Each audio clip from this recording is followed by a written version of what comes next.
Con la ayuda de Dios, hoy empezamos una serie en esta carta, en Efesios, y en los siguientes meses pues iremos avanzando y viendo qué es lo que el Señor tiene para nosotros en la epístola de los Efesios.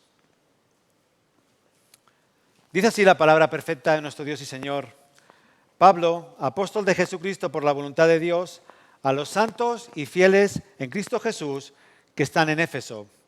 Gracia y paz a vosotros, de Dios nuestro Padre y del Señor Jesucristo.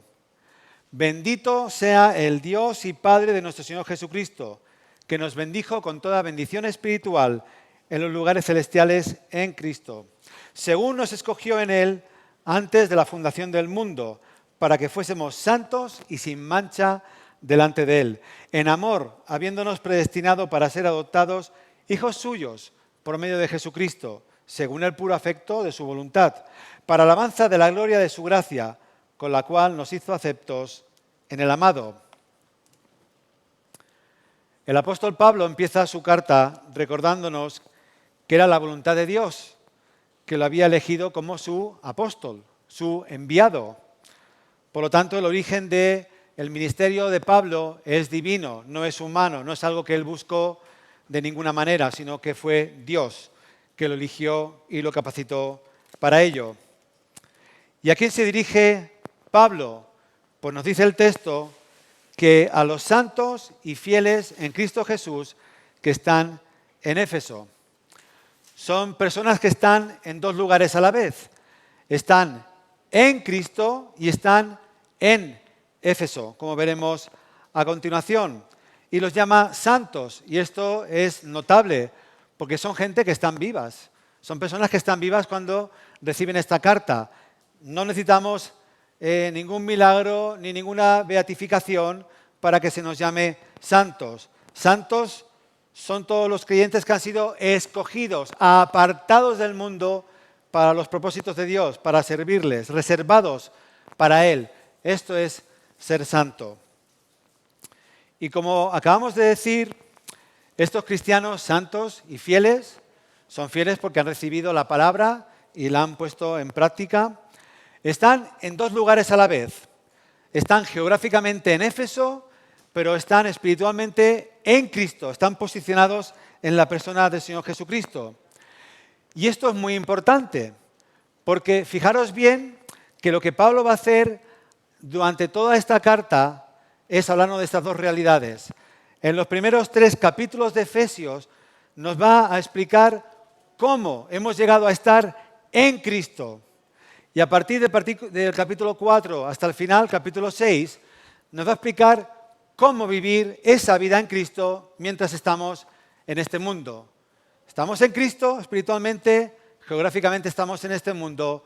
¿Cómo hemos llegado o cómo puedes llegar a estar en Cristo?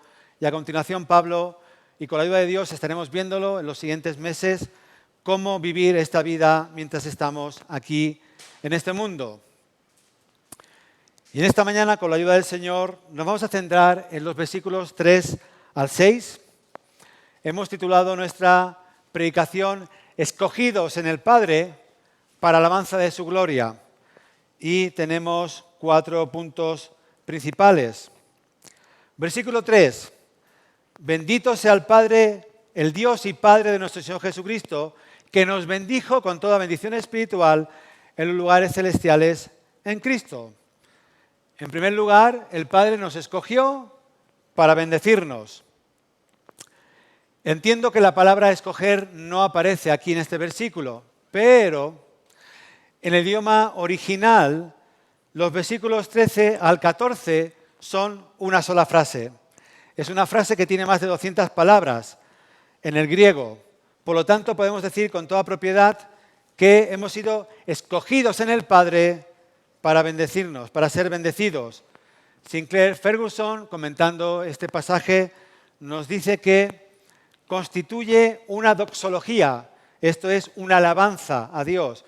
Constituyen una doxología, un poema de alabanza a Dios por todas las bendiciones del Evangelio. Y esto es lo que vamos a ver, cómo el Evangelio nos ha bendecido en el Padre, a través del Señor Jesucristo. Por lo tanto, sí podemos decir que hemos sido escogidos en el Padre para bendición. Con toda bendición espiritual, nos dice el versículo 3. Esto, por supuesto, no quiere decir que Dios no te pueda bendecir con cosas materiales si es su voluntad. Dios sabe que tenemos necesidad de ciertas cosas para vivir. Pero aquí el texto lo que nos está diciendo es que nos ha bendecido con toda clase de bendiciones espirituales. Y hemos de recordar siempre, siempre, que las bendiciones espirituales son muchísimo más importantes que las bendiciones físicas, materiales, etc. Y estas bendiciones espirituales a las cuales Pablo se refiere están aquí en el texto. Nos dice que nos ha elegido, que hemos sido adoptados, que hemos sido redimidos. Esto significa que hemos sido comprados por precio, hemos sido rescatados y hechos santos y sin mancha delante de Él, como también dice el versículo 4, y que hemos sido adoptados en la familia celestial. En realidad esto es un resumen del Evangelio, es un resumen de las buenas noticias que Dios ha preparado para todos aquellos que se arrepienten de sus pecados y se aferran solo y únicamente a Cristo en busca de perdón y salvación. Pero fijaros bien, porque esto es muy importante, todas estas bendiciones que se nos están describiendo aquí en el texto se reciben a través de Cristo. En Cristo, nos dice una y otra vez. Y esto es la forma, es muy paulina, por cierto, esta forma, pero es la manera en que la Biblia tiene de explicarnos que somos de Cristo. Estamos posicionados en Él. Fijaros que es muy interesante. Primera de Juan, capítulo 4, si no recuerdo mal, nos dice que el mundo entero está bajo el maligno. En griego dice en el maligno. O sea, todo aquel que no tiene a Cristo, su posición, su estatus, su identidad está en el maligno, en el diablo, en Satanás, porque es el que está reinando temporalmente en este mundo. Sin embargo, nosotros los creyentes, Pablo nos dice una y otra vez, y otras partes de las Escrituras, que estamos en Cristo. Esa es nuestra identidad y nuestra posición ahora.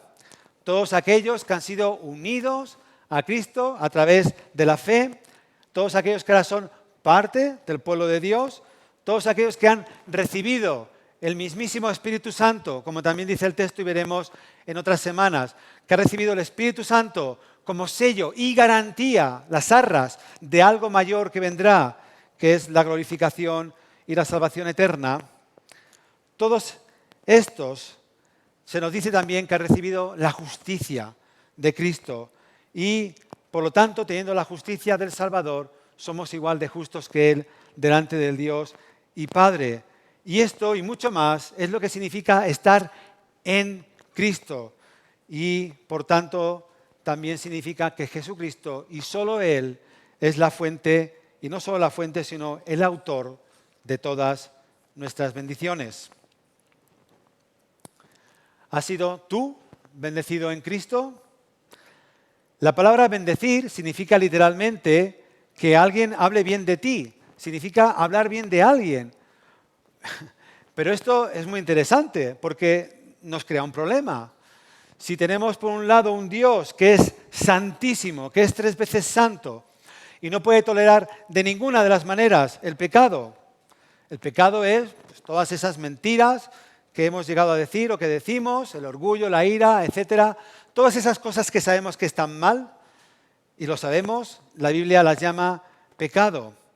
Y esto hace que Dios esté justa y diariamente airado en contra nuestra, por nuestra rebelión, por nuestra desobediencia, por todo este pecado. Por tanto, Dios no puede hablar bien de ti si no estás en Cristo. No puede tenerte en consideración, no puede tenerte en estima. Dios no puede mirarte con agrado si no es a través de Cristo y estando tú en Cristo. Pero esto es algo maravilloso, porque ahora estando en Cristo, Dios sí habla bien de nosotros, santos, fieles, escogidos, apartados, redimidos. Y muchos otros adjetivos son los que usa Pablo aquí en este texto para hablar de nosotros. Y el hecho de que ya no seamos pecadores significa que ahora somos santos, limpios, justos. Ya no tenemos esa suciedad que nos impedía relacionarnos con Dios. Por tanto, ¿has sido tú bendecido en Cristo? De nuevo te pregunto. Mira bien que respondes a esta pregunta, porque si todas las bendiciones importantes y eternas están en Cristo, significa que si no estás en Cristo, no tienes ninguna bendición en tu vida. No tienes nada de parte de Dios que salve tu alma o que te garantice el perdón de tus pecados. Si no tienes a Cristo, da igual cuán grande sea tu fortuna, tu salud o tu fama. No tienes nada. Con Cristo lo tienes absolutamente todo. Sin Él no tienes absolutamente nada. Así pues, versículo 3, escogidos en el Padre para ser bendecidos. Versículo 4, según nos escogió en Él, en Cristo, antes de la fundación del mundo, para que fuésemos santos y sin mancha delante de Él. En segundo lugar, el Padre nos escogió para hacernos santos y sin mancha. Ya hemos dicho que somos pecadores, y esto no es algo que adquirimos con el tiempo, es una herencia que recibimos al nacer. E incluso podríamos decir que en el propio embrión tenemos ya el pecado. Así lo afirmó el rey David, cuando dijo en el Salmo 51 que en maldad he sido formado y en pecado me concibió mi madre. Salmo 51, versículo 5. Nacemos en pecado, nacemos pecadores por nuestra desobediencia, por nuestro orgullo, por nuestra rebeldía en contra de Dios. Y siendo pecadores, Dios no puede pasar esto por alto. Él no puede ir en contra de su naturaleza, que es justa y es santa. Si Dios pasara por alto, ignorase los pecados, Dios no sería Dios. Dios estaría faltando a la esencia de su propia justicia. Nuestros pecados, y solo ellos, o sea, realmente nosotros, somos los que hemos creado este abismo infranqueable que nos separa de Dios, esta cima insondable, la cual ningún puente puede unir, a no ser que sea el propio Señor Jesucristo. Solo Él, por su obra, por su muerte y resurrección, puede de nuevo reconciliarnos con Dios Padre. Solo Él puede de nuevo juntar aquello que ahora está roto. Nunca por nuestros méritos, nunca por nuestras obras o acciones. Nosotros no podemos llegar ante un Dios santo cargados con nuestro pecado y esperar ser recibidos. Pero ahora, por medio de Cristo y en Cristo, por medio de Él y en Él, el más grande de los milagros ha ocurrido. La más maravillosa y sorprendente de las noticias ha llegado a nuestra vida. El Señor Jesús nos ha limpiado de toda nuestra maldad. El Evangelio es suficiente y poderoso para salvar al más grande de los pecadores y presentarnos así sin mancha y con gran alegría delante del Padre. ¿Y no es esto acaso algo maravilloso? Que siendo pecadores ahora podamos ser santos y justos, que estando como estábamos llenos de pecado, ahora podemos estar llenos de la justicia de Cristo, que estábamos como estábamos alejados de Dios Padre, ahora de nuevo podamos acercarnos a Él. Además, el texto nos dice de forma específica cuándo ocurrió esta maravilla.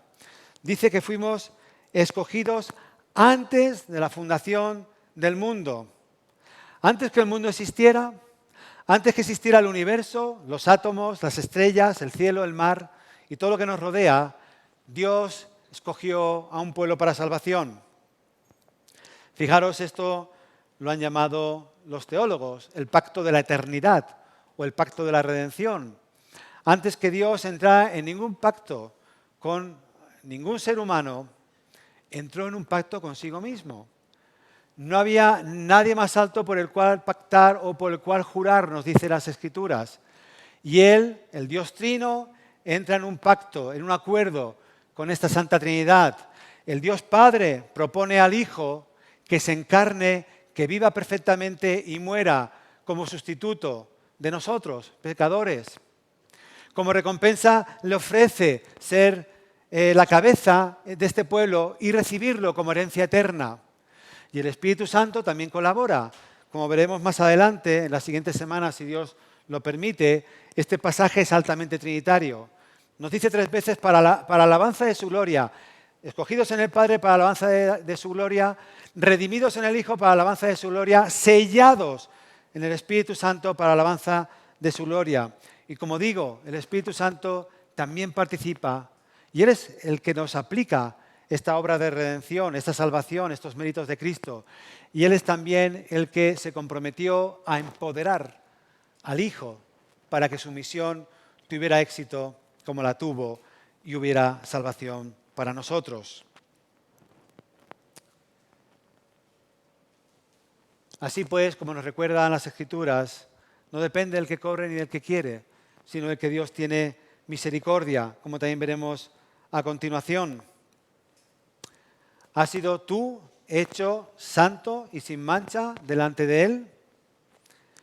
Medita bien la respuesta, porque aquí no importa cómo te veas tú o cómo te vean los demás. Aquí lo que importa es cómo te ve el Señor Jesucristo. Aquí no importa cuánta justicia creas tener, sino si tienes o no tienes la justicia de Cristo. Aquí no importa cómo te ves tú a ti mismo, sino cómo te ve Dios. Esto es muy interesante porque la palabra delante de Él significa literalmente ante su rostro, enfrente de Él. Y esto puede ser o bien la experiencia más maravillosa de toda tu existencia, o puede ser todo lo contrario, puede ser la experiencia más terrible y pavorosa que tengas nunca.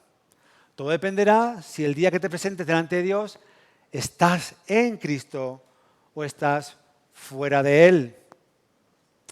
Porque un día todos nosotros hemos de estar delante de Dios. Y estaremos delante de alguien que nos ha creado, alguien que nos conoce más y mejor que nosotros a nosotros mismos, alguien que es omnisciente, que todo lo sabe, que todo lo ve, que todo lo conoce. Alguien que cuando tú pensabas que estabas en la soledad de tu habitación o que nadie te estaba viendo, Él estaba ahí y lo vio. Cuando tú pensabas algo y creíste que estabas a salvo porque nadie veía tus pensamientos, Él los estaba viendo. Así pues, cuando te presentes ante aquel cuyo poder es ilimitado y cuyo conocimiento es también ilimitado, ante el cual no podrás esconder ningún secreto, ningún pensamiento, ningún acto, ni siquiera ninguna omisión, cuando tampoco hiciste lo que debías hacer, ¿qué le vas a decir? ¿Qué te presentarás? ¿Cómo te presentarás delante de Él? ¿Le vas a decir que tú también eres santo, como Él lo es? ¿Que eres 3 veces santo? ¿Que nunca hubo ningún pecado en ti, ninguna incorrección, ninguna injusticia? ¿Que nunca te enfadaste con alguien o deseaste lo que no era tuyo? ¿Que no dijiste una mentira? Yo te aseguro que no podré decir nada de todo eso. Soy consciente de mis muchos pecados y soy consciente de cuánto sigo pecando cada día. No soy lo que era, pero también doy gracias a Dios porque tampoco soy lo que seré en aquel día, pero sigue habiendo suciedad en mí y es mi propia naturaleza pecadora. Sin embargo, yo sé que podré presentarme con la justicia de Cristo y Dios me mirará igual que mira a su Hijo, porque Él me ha otorgado toda esa justicia y está ahora en mi cuenta bancaria. Por lo tanto, soy justo igual que Cristo. Pero ¿qué le dirás tú cuando Dios te muestre tus propios pensamientos, tus propias palabras, tus propios actos? ¿Qué le dirás cuando lo más secreto y profundo de tu corazón se ha revelado? La única, repito, la única manera por la cual tú podrás presentarte sin ningún temor delante de este Dios 3 veces santo es si has recibido en este mundo la justicia de su Hijo Jesucristo.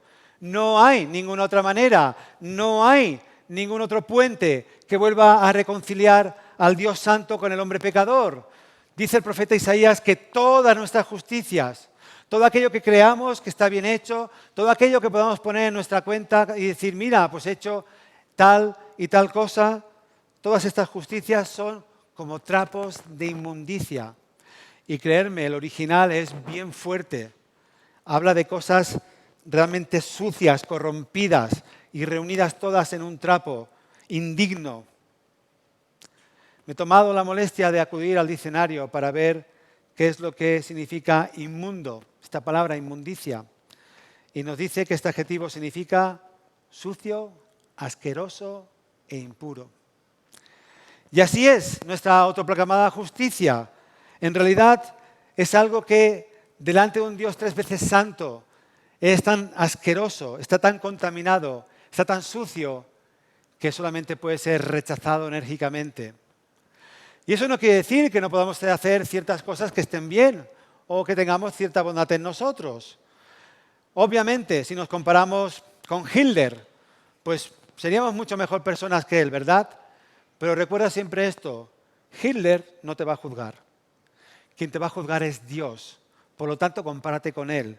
Y si no llegas a la medida que te aseguro que no vas a llegar, entonces reconoce tu necesidad de Cristo y corre a él ahora que aún puedes. Recuerda, como dijo también el Señor Jesucristo, si el Hijo te libertase, serás verdaderamente libre. Así pues, el Padre nos escogió para hacernos santos y sin mancha. Continuamos, versículo 5. Dice que en amor, habiéndonos predestinado para ser adoptados, hijos suyos, como también hemos cantado en la primera canción, por medio de Jesucristo, según el puro afecto de su voluntad. Tercer lugar, versículo 5. El Padre nos escogió para adoptarnos. Nos escogió para adoptarnos. Mirad, tengo claro que la doctrina de la adopción es una doctrina que la gente no entiende del todo bien. Es algo que en mi experiencia lo he podido comprobar. Existe la suposición generalizada de que una vez que somos salvos, también somos adoptados. Y esto es cierto. Pero son dos gracias, son dos beneficios diferentes. Van de la mano, los recibimos conjuntamente, pero son diferentes, están diferenciados. ¿Por qué decimos esto? Porque Dios podría perfectamente haberte salvado sin incluirte en su familia celestial. Dios podría ser tu Salvador y tu Redentor sin ser tu Padre. Una cosa es ser salvado por Dios y otra cosa es ser adoptado por Dios. Como digo, Dios podría perfectamente haberte salvado y haberte dejado en un estado similar al de los ángeles, los cuales podrían llamar Padre a Dios como creador, pero no Padre como redentor, porque no han pasado por la experiencia de la salvación, porque no lo han necesitado y porque no están unidos, no están en Cristo como estamos nosotros. Simplemente por eso ya tenemos una razón por la cual la Biblia dice que seremos más altos que los ángeles. No porque lo merezcamos, sino porque hemos sido adoptados en la familia celestial. Por lo tanto, recuerda esto, que el honor de poder llamar a Dios Padre viene del hecho de que has sido adoptado como hijo. Y Dios en su generosidad, en su gracia y su misericordia decidió ir más allá de la salvación y no solo te ha salvado, sino que si eres hijo de Jesucristo, si estás salvado en los méritos y en la sangre de Cristo, has sido adoptado por Dios. Y mira, en este mundo, cuando unos padres adoptan a un niño o una niña, legalmente este hijo recibe todos los derechos igual que si hubiera nacido en una familia natural, de forma carnal y natural. Y esto Dios también lo hace, pero Dios hace algo más que un padre humano, que una madre humana no puede hacer. Dios no solo te declara hijo y te adopta legalmente, como si hubieras nacido en el seno de la familia celestial, sino que además Dios te da una nueva naturaleza. Dios hace de ti una nueva creación. Te pone en ti su propio Espíritu Santo. La imagen de Dios es renovada en ti. Esa imagen desfigurada que perdimos en el Edén al desobedecer a Dios, ahora es renovada. Somos realmente una nueva creación, según explica Juan capítulo 3. Hemos nacido de nuevo. Ya no somos lo que éramos antes, somos personas completamente diferentes. De hecho, incluso recibiremos un nombre diferente cuando estemos en los cielos, según nos revela Apocalipsis. Eres un nuevo ser, una nueva criatura, una nueva persona. Uno que antes a Dios solamente podía llamarle Dios, porque Dios siempre va a ser Dios, o podía llamarle Creador, porque Dios siempre va a ser el Creador de todas las cosas. Pero no podías llamarle Padre. No podías decir Abba, que es un diminutivo, papá. No podías llamarle al Dios que gobierna todo el universo, el que está sentado en el trono más alto de todos los tronos. No podías acercarte y llamarle Padre. Pero ahora sí puedes, si estás en Cristo. ¿Has sido tú adoptado por medio de Jesucristo?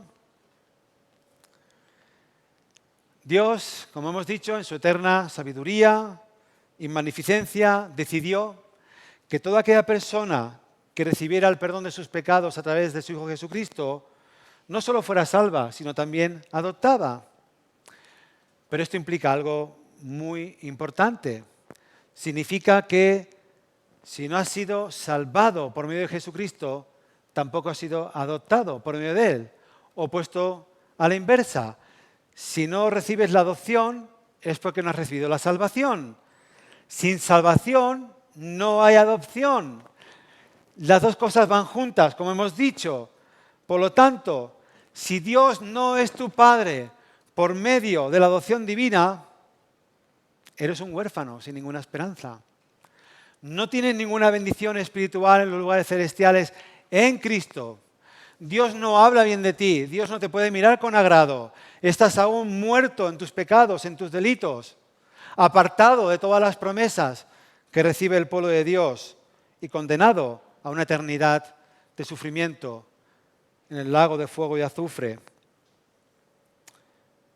Si no estás en Cristo, no tienes una nueva naturaleza, no tienes un nuevo nombre, una nueva familia, una nueva imagen, no tienes nada. Por lo tanto, no podrás presentarte delante de Él sin ninguna clase de temor, sino todo lo contrario. Si te presentas delante de Dios sin estar en Cristo, tu experiencia, como he dicho antes, será lo más terrible y terrorífico que experimentarás el resto de la eternidad. Por lo tanto, como hemos visto, el Padre nos escogió para adoptarnos. Por último, versículo 6, dice que para alabanza de la gloria de su gracia, con la cual nos hizo aceptos en el amado. Sí, en cuarto lugar, el Padre nos escogió para alabanza de su gloria. Ahora bien, llevamos un rato diciendo que el Padre nos escogió, que escogidos en Cristo, pero aún no hemos explicado qué significa que Dios nos escogiera. Y yo estoy totalmente convencido, no tengo ninguna clase de dudas, que si hay una doctrina, una enseñanza malentendida y vilipendiada, tanto en el mundo cristiano como fuera de él, es la doctrina de la elección, o también llamada la doctrina de la predestinación. Y es cierto que podemos ir a Dios, y nos dice Jesucristo que cualquiera que viene a mí, yo no le echo fuera. Pero hoy en el texto tenemos la doctrina de la elección y nosotros estamos presos de la palabra de Dios. Y la palabra de Dios nos dice en esta mañana que Dios eligió a su pueblo antes de la fundación del mundo. Y en realidad la única forma que tendríamos de negar que la predestinación es una doctrina bíblica sería arrancar páginas y páginas de la Biblia. Porque no solamente está expresada por nombre en diferentes lugares, sino que su concepto, su esencia, permea todas las Escrituras. Todas. Desde que Dios eligiera a un pueblo insignificante como era Israel, a que Dios eligiera un pueblo dentro de este pueblo, a que Dios eligiera a Jacob y no a Esaú, y así podríamos continuar durante siglos. Si no me crees, si no crees que la predestinación es una doctrina bíblica que impregna todas las Escrituras, te voy a mandar unos pequeños deberes. Cuando llegues a casa, lee Romanos 9 y léelo todas las veces que necesites hasta que se cure tu incredulidad. Y es cierto que algunos dicen por ahí que Dios es injusto si no ofrece la salvación a todos los seres humanos. Pero Dios no es injusto. Amigos, hermanos, la gracia en su propio concepto y naturaleza no es deudora a nadie. Si no, no sería gracia. Si Dios tuviera la obligación de ofrecerte algo, por pequeño que fuera, y la salvación ciertamente no es algo pequeño, ya no sería gracia, ya no sería algo inmerecido. La propia naturaleza de la esencia, de la idea y de la palabra gracia es que es algo completamente inmerecido. La gracia no se puede reclamar, no se puede pedir, no se puede exigir, no se puede merecer. Solo se puede suplicar. Se puede pedir, pero no se puede merecer ni ganar de ninguna de las maneras. Y lo que voy a decir, lo voy a decir con todo el respeto a mis hermanos arminianos. Los arminianos tienen un sistema de doctrina diferente al reformado. Y cuando llegan a pasajes como estos, pues obviamente no arrancan las páginas de la Biblia.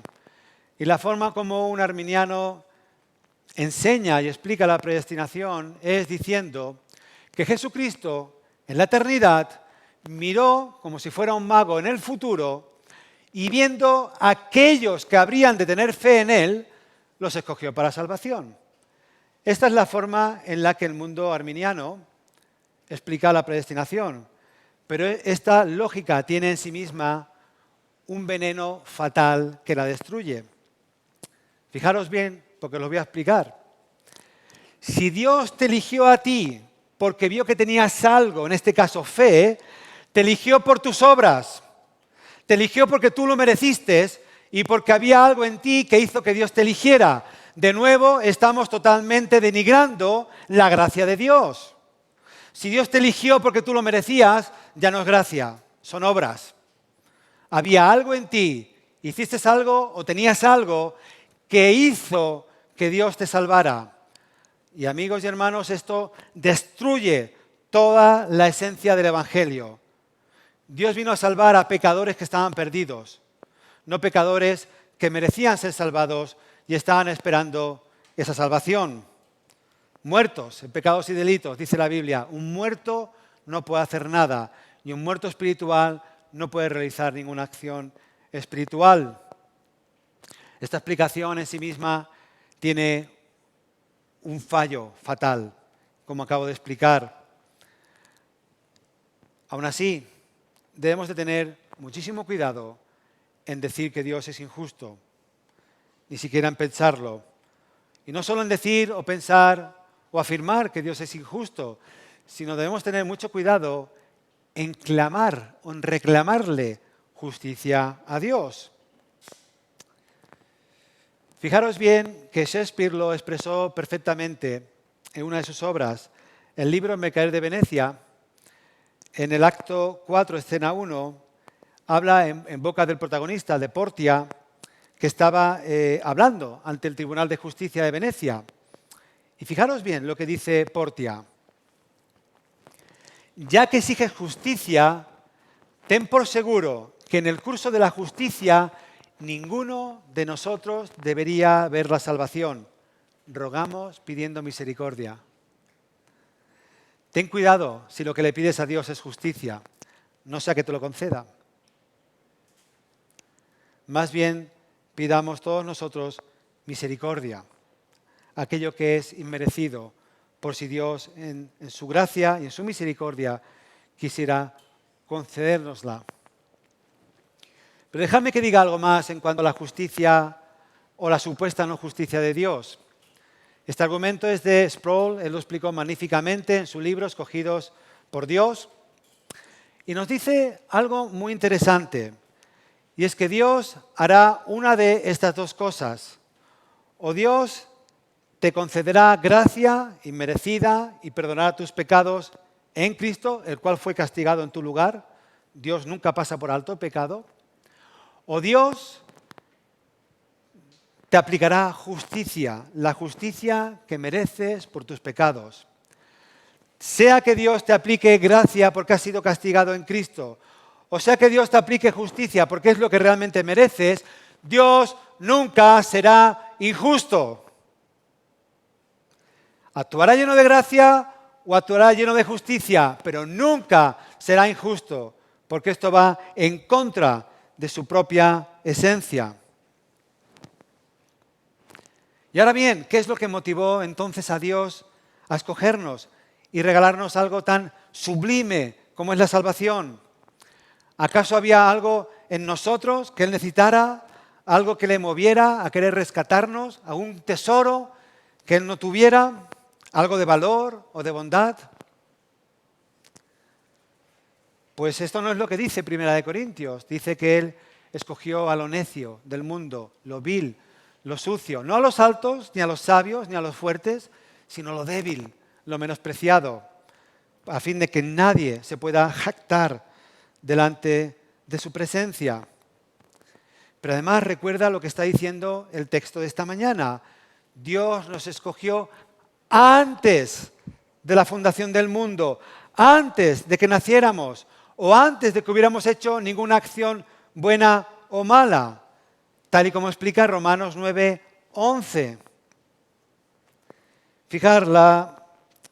Fijaros que la Confesión Bautista de Fe de 1689, que es nuestra confesión, la de nuestra Iglesia, nuestra declaración de fe, en el apartado 5.3 dice: a aquellos de la humanidad que están predestinados para la vida, Dios, antes de la fundación del mundo, según su propósito eterno e inmutable y el consejo secreto y beneplácito de su voluntad, los ha escogido en Cristo para gloria eterna, meramente por su libre gracia de amor, sin que ninguna otra cosa en la criatura, como condición o causa, le moviera a ello. Repito, meramente, puramente, sencillamente, simplemente, por su libre gracia de amor, sin que ninguna otra cosa en la criatura, como condición o causa, le moviera a ello.